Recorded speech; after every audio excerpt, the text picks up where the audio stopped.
निशानी। क्या दूंगी नहीं। ये तो मेरा मुंद्रिका है और ये मुंद्रिका तो मेरे चाचा के हाथ में था।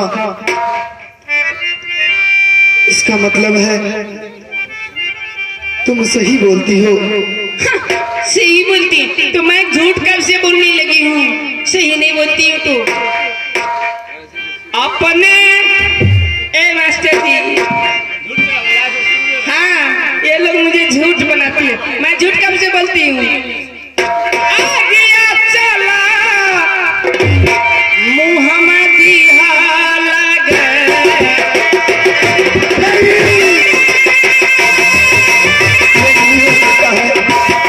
मेरे चाचा मुझे छोड़ करके नहीं जा सकता है।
चाचा जी, चाचा नहीं, मुझे छोड़ करके नहीं जा सकते हैं मेरे चाचा।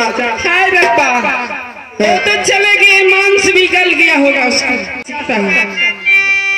सुनिए, अगर मरे हुए भी उसका मुंह देखने आप चाहते हैं तो स्वयं हमारे साथ चलिए, मैं उसे दिखा दूंगी। क्या देखने चाहते हैं? क्यों नहीं, चलिए। चाचा मर गया, मुझे छोड़ करके चला गया। मैं नहीं जाऊंगी, मैं अपने चाचा के पास जाऊंगी। हाँ जाएगा? हाँ जाएंगे। सच में? अरे जल्दी ले चलो मुझे, मेरे चाचा के पास ले चलो मुझे। जाएगा? अभी ले चलो। जाएगा? कहाँ जाएगा? हाय रे दादा, छोरी के चली गई चाचा जी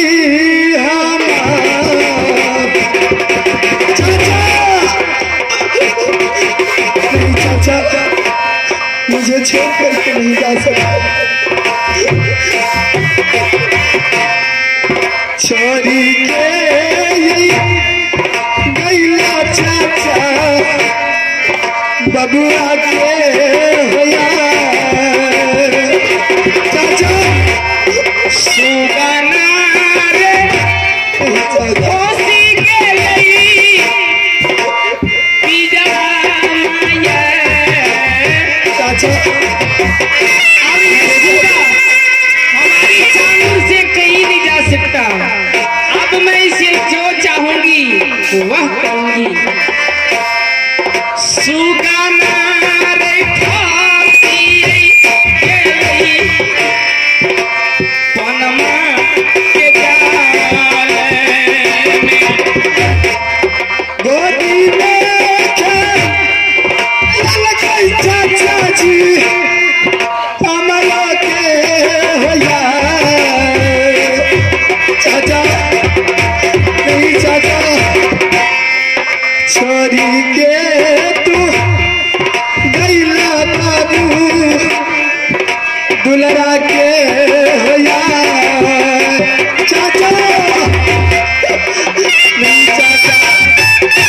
तुम मुझे छोड़ करके नहीं जा सकते हो। चाचा,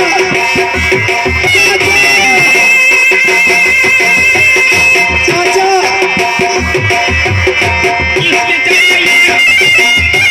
इसमें चल के जाएंगे। चाचा,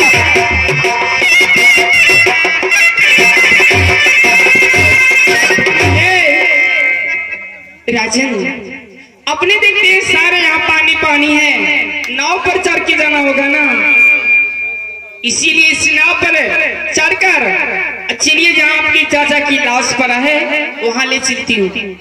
लेकिन तुम तो बोली नाव पे नहीं, भूमि पर रखा हो उठा करके। हाय रे दादा, अरे पानी कुछ पार है, छीट पर रखी हुई, छीट पर।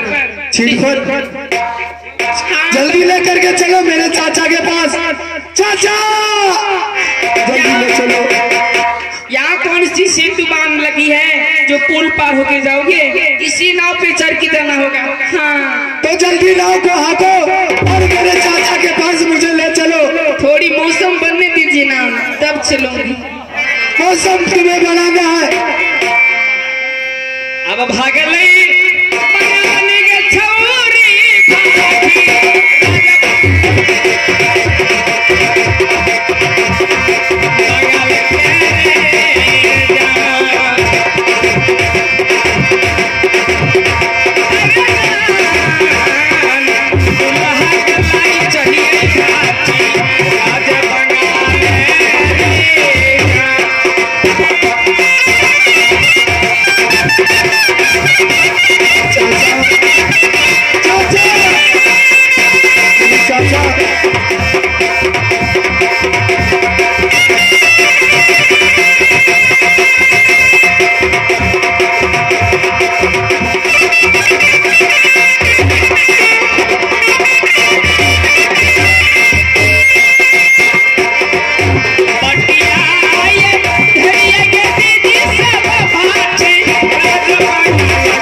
अरे यहाँ कहाँ लेकर के आ गया मुझे? मेरे चाचा कहाँ है? हाँ, आपकी चाचा? हाँ, मेरी चाचा। तुम तो बोली तुम्हारे चाचा मर गए और चलो तुम्हारे चाचा का पास लेकर के चलते हैं, लेकिन मेरे चाचा कहाँ है? तुम यहाँ किधर लेकर के आई हो? अरे बाबा, मैं तो यहीं पर आपके चाचा को रखी थी, देखिए ये नदी, और इसी नदी में से निकाल के मैं यहाँ पे रखी थी। और जाने क्या ले गया उसे? ना जाने क्या ले गया उसे। हाँ, यहीं पर रखी थी मैं। ऐसे हो सकते हैं किसी उसे पानी में भी डाल दिया होगा, वो भांस के कितना दूर चला गया होगा, ये तो हो सकता है ना? ये कैसे हो सकता है? लाश जब गलना शुरू करते हैं ना तो बदबू छोड़ते हैं। हो सके कोई गवार भैंसवार आया होगा, उसे पानी में डाल दिया होगा, बेचारा भांसते भांसते चला गया होगा। ऐसे करते हैं, चलिए उसे पीछा करते हैं कितनी दूर गया है। क्या आपकी क्या इरादा है? हो सकता है पानी में फेंक दिया होगा। हाँ, और भांस करके चला गया होगा। ऐसा हो सकता है ना? हो सकता है, क्यों नहीं हो सकता है? ठीक है, चलिए उसे पीछा करते हैं।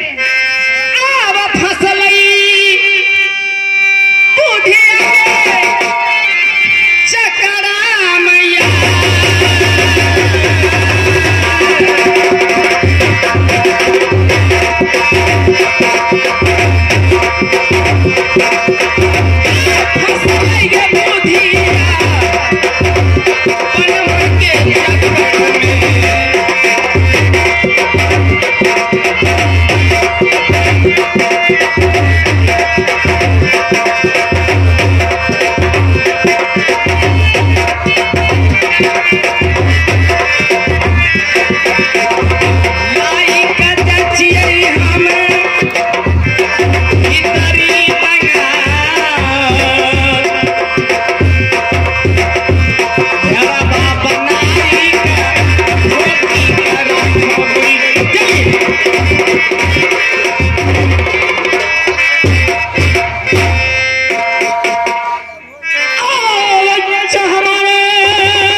को तंबू कभी छोड़ के गया है या तंबू की खाली ही खाली नहीं जाने या छोटा सा बालक मेरा इंतजार करते ही कहाँ गया नहीं गया।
रास्ते में तो मुझे कहीं नजर नहीं आया।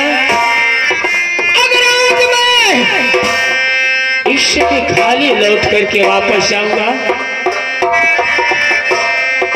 किया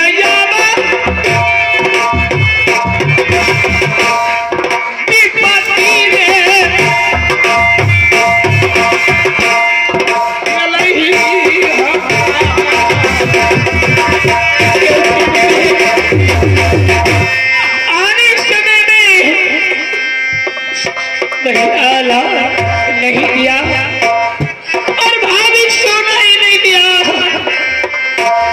मेरा दोस्त ही उस समय कह करके गया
इस समय मुझसे भारी गलती हो चुका से मेरा बेटा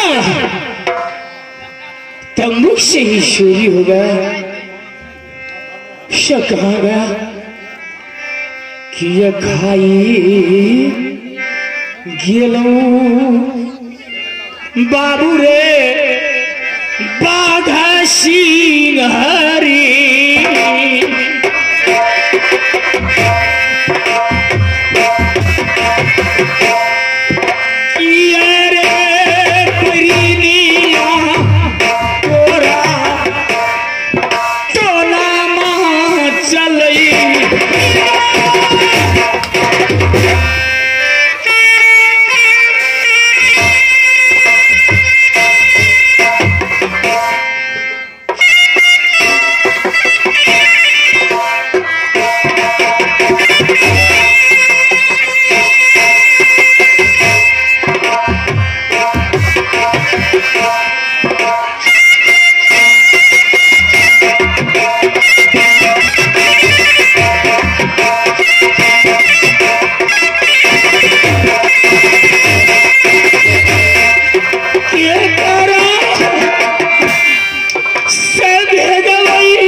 मिलेगा तो मैं राज मोहब्बा लौट करके नहीं जाऊंगा, क्योंकि इस समय मैं अकेला जाऊंगा तो क्या जवाब देंगे ये बड़े भैया और भाभी सोना को।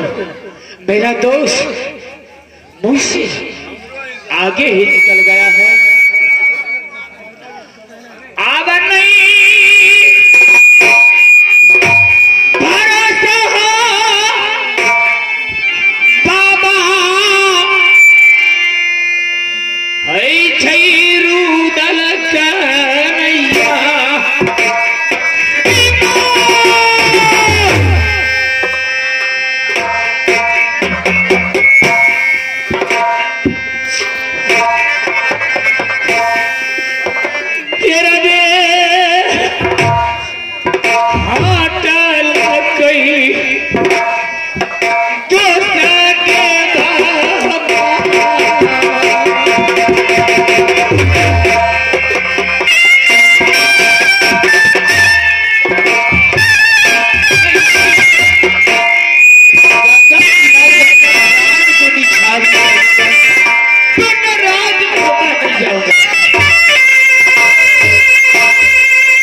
दक्षिण पूरब पक्षी कहीं नहीं पता चलता है।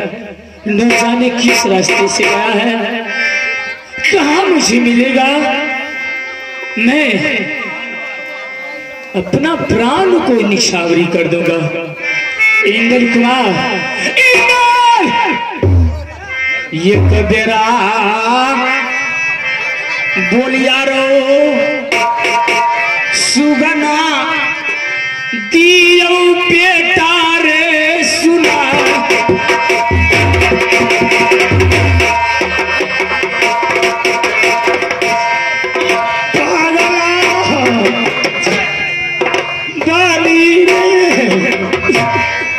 चाचा तो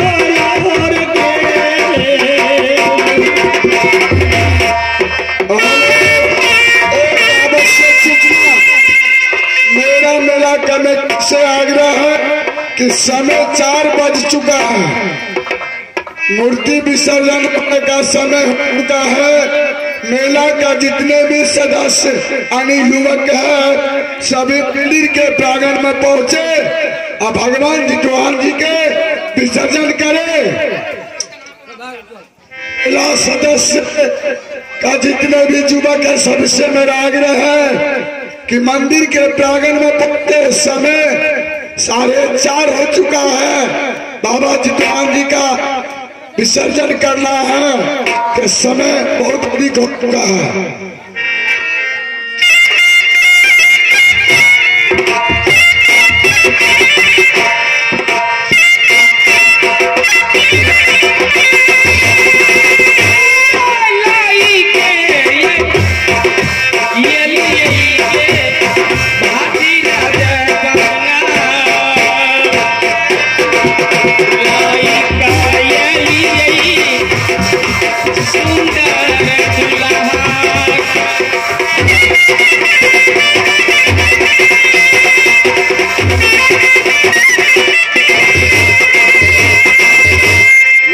ध्यान दीजिए,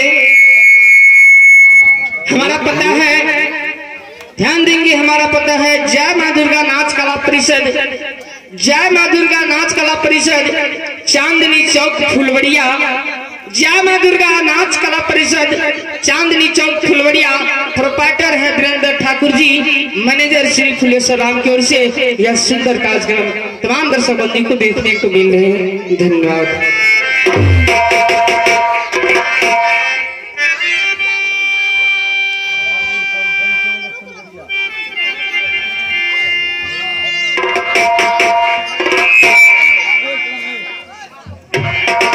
कहाँ आई हूँ, कहाँ है मेरा चाचा जी, मुझे कुछ समझ में नहीं आता है।